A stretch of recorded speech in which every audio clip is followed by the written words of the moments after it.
Selamat datang kembali di channel Radio Tempur. Dan selamat datang di seri Road to UFC 280 kedua dari Radio Tempur. Dalam MMA, terkhusus UFC, ada sebuah istilah yang disebut dengan mythical fighter atau petarung mistis dan mitos. Ini adalah petarung yang pada malam tertentu, dalam situasi tertentu, menjadi petarung yang sama sekali berbeda. Semua ini berawal dari istilah Prime Mike Tyson.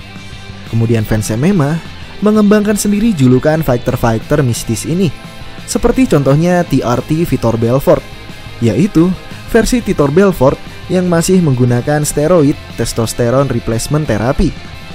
Kemudian Alistair Overeem, yaitu versi Alistair Overeem yang masih menggunakan steroid dan mengonsumsi daging kuda.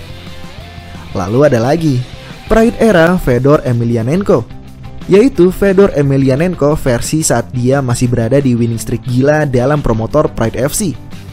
Kemudian ada lagi salon quality hair Dustin Poirier, yaitu Dustin Poirier yang berubah menjadi fighter yang jauh lebih baik ketika mengganti potongan rambutnya yang semula pontos menjadi seperti model majalah. Dan masih banyak lagi, seperti Patient Ngannou, Dark Place GSP, Third Round Yoel Romero, Second Phase Tony Ferguson, dan lain sebagainya. Sekarang, mythical fighter yang sedang melegenda adalah Blonde Oliveira atau Charles Oliveira versi pirang. Charles Oliveira mulai mewarnai rambutnya pirang dalam pertandingannya melawan Kevin Lee dalam UFC Fight Night 170. Oliveira mengunci Kevin Lee melalui guillotine choke di menit pertama ronde ketiga. Oliveira melanjutkan penampilan ini ketika mendominasi Tony Ferguson dan meneruskannya hingga mendapatkan sabuk juara UFC Lightweight usai mengalahkan Michael Chandler. Setelah itu Charles Oliveira mematenkan gaya rambut pirang ini di setiap pertandingannya. Banyak fighter menirunya, seperti Derek Bronson yang juga menjuluki dirinya Blonde Bronson. Derek Bronson mulai mewarnai rambut pirang ini dalam main eventnya UFC Fight Night 173 tanggal 1 Agustus 2020, di mana ia menyambut prospek tak terkalahkan UFC middleweight yang masih berusia 22 tahun, Edmen Shahbazyan.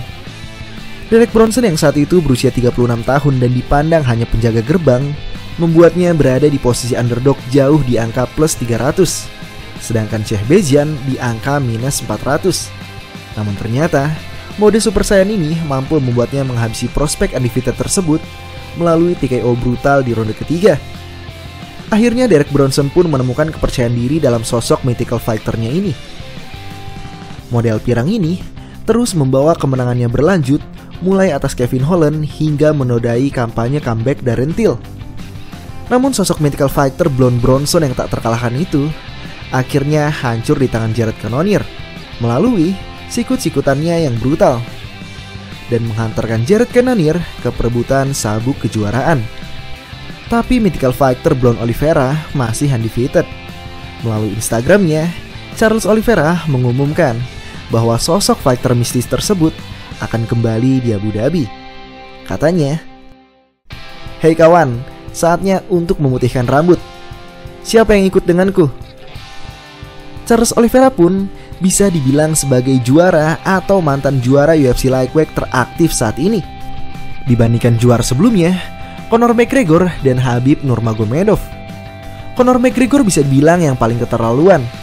Usai menorehkan sejarah sebagai double champ pertama, ia membuat divisi lightweight yang berisikan 2 fighter dengan winning streak terpanjang ini stagnan. Conor malah pergi dengan kampanye duel boxingnya melawan Floyd Mayweather. Akhirnya setelah desakan keras dari Khabib dan Tony, sabuk itu dicabut dan diperebutkan dalam UFC 223 Khabib vs Iaquinta tanggal 7 April 2018. Yang artinya, Conor sama sekali tidak pernah mempertahankan sabuk juara UFC Lightweight-nya. Lalu bagaimana dengan raja penerusnya Khabib Nurmagomedov? Khabib mempertahankan sabuknya pertama kali langsung 6 bulan setelah ia mendapatkan sabuk itu. Dan lawannya adalah Conor McGregor. Dalam UFC 229 Nurmagomedov versus McGregor 6 Oktober 2018. Usai meremukkan leher McGregor dan memaksanya menyerah, Khabib kembali mempertahankan sabuknya selang 1 tahun dalam UFC 242 Khabib vs Poirier 7 September 2019. Sama seperti tanggal 22 Oktober besok, Khabib memenangkan pertandingan ini di Abu Dhabi. Setelah ini, seharusnya Khabib mempertahankan sabuk itu di bulan April tahun 2020 melawan rival abadinya Tony Ferguson. Namun berbagai musibah mengubur takdir ini.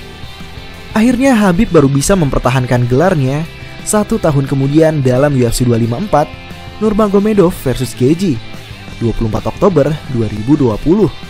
Sehingga kesimpulannya, Khabib Nurmagomedov bertanding dalam title fight 4 kali dalam kurun waktu 3 tahun.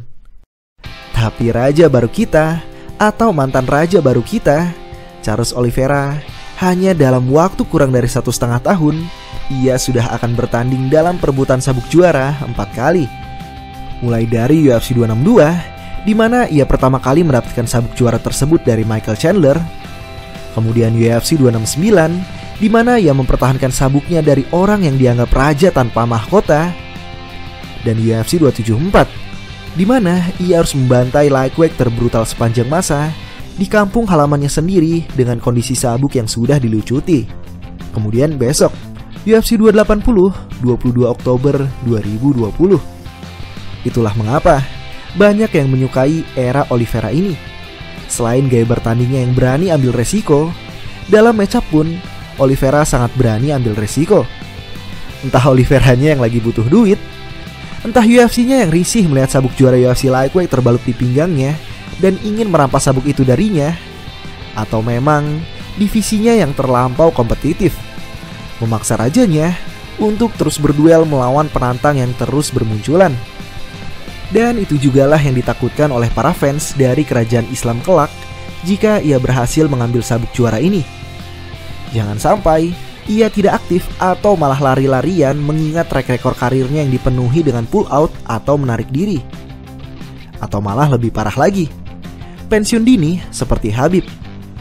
Tidak hanya fans yang akan kecewa, UFC pun akan kerepotan karena harus membangun bintang baru lagi. Tapi gua rasa Islam pasti akan tetap tinggal untuk sementara waktu dulu. Karena bisa dibilang nama Islam belum cukup legendaris bagi olahraga ini. Label dia tidak lebih dari sekedar saudaranya Khabib masih melekat erat pada namanya. Untuk itu, gua rasa UFC 280 di Abu Dhabi nanti akan menjadi titik awal Islam Makhachev mengukir sejarahnya, melakukan rematch-rematch legendaris, membangun rivalitas-rivalitas legendaris, dan lain sebagainya. Ya, semoga saja. Dalam 1 bulan ke depan akan banyak kejadian menarik yang wajib kita bahas menuju UFC 280 nanti. Untuk itu, stay tune terus di channel ini karena kita akan sama-sama bahas event UFC 280 ini. Sampai bertemu di video selanjutnya. Terima kasih.